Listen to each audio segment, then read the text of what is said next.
It's Around the House. When it comes to remodeling and renovating your home, there is a lot to know, but we've got you covered. This is Around the House.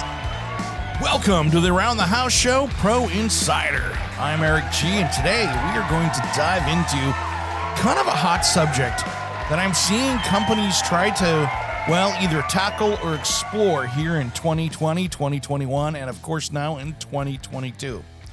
And that question is, should your company start their own podcast? And I wanted to really dive in with my experience and what I've been seeing, because I've been watching podcasting now and playing in podcasting for about 8 years. So I'm not new to this game, and now I'm starting to see companies out there dive into creating their own podcast. So let's get into, what it takes to create a podcast if you're a company owner, and talk about, why should you even do it? Or what's it going to mean to your company by doing it? And first off, let's get into the hours that it takes, kind of the investment if you are a company. It doesn't matter if you're a manufacturer, a house builder, a designer. If you want to create your own podcast, there is a boatload of work that it takes to being successful. Now, for us, because we have a radio show and podcast, for me, it's a 50-hour work week just doing our show. Because there's prep, there's meetings, there's setting up guests, there's interviews. And for really, between Caroline and I would say that's 70 hours a week for two people. So it takes a significant investment if you're going to do it and do it right. And I will tell you this, if you're going to be doing it for your company, you have to do it right, because you have to either commit to doing it or not do it at all. Because what happens is that this is one of the faces of your company. And if you do it kind of in a half-assed way, looks like you've got a half-assed company. So the first thing you'd have to do is explore what kind of equipment you're going to need. And if you're selling a quality product or a quality service, you need to have decent equipment, because you don't need to have low-quality audio, because all of this reflects on what you're doing. So you need to take a look at that. And then who are you going to put onto the podcast production team? Who is going to be your host, co-host, and who's going to set up guests? I'll be honest, if you're going to do this correctly, you probably need to hire someone or take your full-time marketing person, put them there in, and get them an assistant that can chase down stuff. So I'll be honest, unless you've got somebody sitting around the office with nothing to do, I don't think there's anyone out there with that. You're going to really need to bring someone on the team with experience and can do this. So that's just kind of the setup for this. And then you need to get on a schedule where you have that distribution going on every single minute. What do I mean by that? I don't want to confuse you. Here we go. If you have a podcast that is coming out on Tuesdays, and it comes out Tuesday afternoon at noon, 3 o'clock, whatever coast you're on, whatever country you're in, you need to have that go out that same time every single week, or bi-weekly, or whenever you say that your schedule is going to be. And that needs to be like a meeting that you can't miss. Think about it. If you go home to watch television after work, and you're going to watch it live, it's going to be at that certain time. Most people get into habits, and you want to play into those habits for releasing that podcast. So release it on time. So that means that these people that are working on the podcast, setting up the interviews, doing that kind of stuff, are going to be on a hard schedule. So make sure that you schedule that. And then second of all, I would love, before you decide as a company to do your podcast, set up 6 months of podcast episodes so that you have content. If you're a very specialized company, it might be hard to do a podcast about what you're doing that'll gain listeners every 2 weeks, let alone every week. So let's think about this. I want you to define who your audience is. Is it the end user? Is it another contractor? Is it a distributor? What is your company goals for doing the podcast? Because that's who you're going to find this content to. So think about who you're going to send that to. That's going to be a big key right there. And then third, this is a long game. You are not going to get listeners overnight.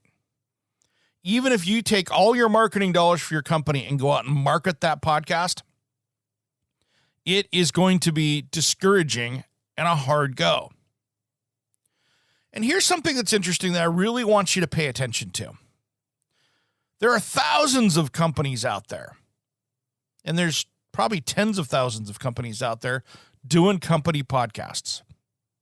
And if I look out there at the couple million podcasts that you see out in the podcast world, virtually none of them are up on the podcast charts, which means they're not in that top Apple 250 for the genre they're in.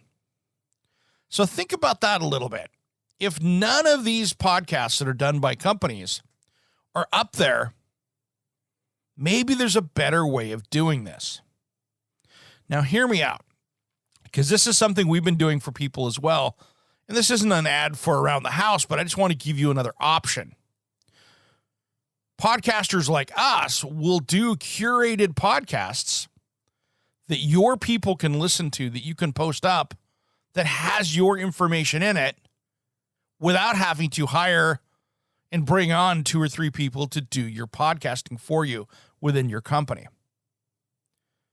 It's going to be much more efficient, and you're already getting a proven timeless podcast to do that with. So if you think about it, what that does is you're not having to go relearn the wheel and bring up your staff to speed. And then you could put that podcast on your website, your social media, still put the content out there. I think it's a much more cost-effective way of doing podcasting these days if you're a company, product, or service out there. Because to tell you what, I am not seeing anyone win at the my company's going to do a podcast game. And it's sad because I see millions of dollars across our industry being wasted on some of this stuff that's not going to get the desired result. So I would be really careful. And if you've got some people with a budget and a passion, that is awesome. Embrace it. But I'm very concerned of people going out there and I'm going to create our own company podcast. Woohoo, here we go. And that can cause a bunch of different problems in the organization, especially when it doesn't deliver and the people that are signing those checks realize what the actual cost to do it is. Because I tell you what, that gets expensive pretty quick. So something to think about when you're doing podcasting. But really, the other thing that I would sure work on is how are you going to distribute that out there? Is it your end user? Is it going out on your social media pages? Is it another contractor? Where is that going to go out and how is it going to get published? And I want you to really think about what you're going to do with that, because I think there's probably a lot better ways of doing it than creating a podcast that's going to last on average 8 episodes and go away. Because that's the average podcaster out there. They don't make it past 8. And I bet you if you look at businesses, they don't get past 5, maybe 7. I don't think they make it to 8 on average. So save some headaches for you and your company. You might think of outsourcing it or not doing one at all and just advertising in podcasts. Because as we know and we see out there, there are some huge companies out there that are advertising and podcasting these days. Radio is still big. TV is still big. Podcasting is up there in the middle of that as well. So just something to think about when it comes to creating your own podcast. I want to make sure that you do it or don't. But if you're going to do it well. And that way, you've got a product that you want to put your brand, your name on, and you'll be good to go. All right, everybody, that's today's tip for the Around the House Pro Insider podcast today. Make sure that you're heading into the, listen to the show this weekend on Around the House with Eric G and Caroline B. We got a lot going on over there. There is going to be a great show. We've got Milgard Windows in the first hour for a couple segments there. They're going to be talking about windows and some of the new stuff they've got coming out. And then hour number 2, we've got Walt Tamala, who I've worked with on stage a few times in presenting. He is a great industry trainer on energy efficient building. And I'm talking about this episode. We're going to be getting into flashing and making sure that you're creating that waterproof barrier between the outside and the inside of the house, and make sure that you're flashing things correctly. So if you want to brush up on your flashing techniques and some of the things you should be looking for, make sure to tune into Around the House with Eric G and Caroline B on Saturday. All right, everybody, happy St. Patrick's Day today. We're going to cut this one short, and everybody enjoy the day. Be safe out there tonight so everybody can have a good Friday. All right, thanks for listening to Around the House.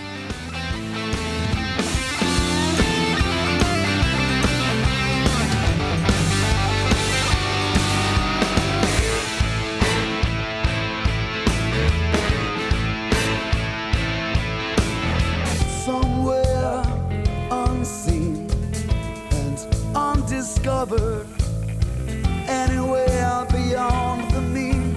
Life is a love song, let's be lovers.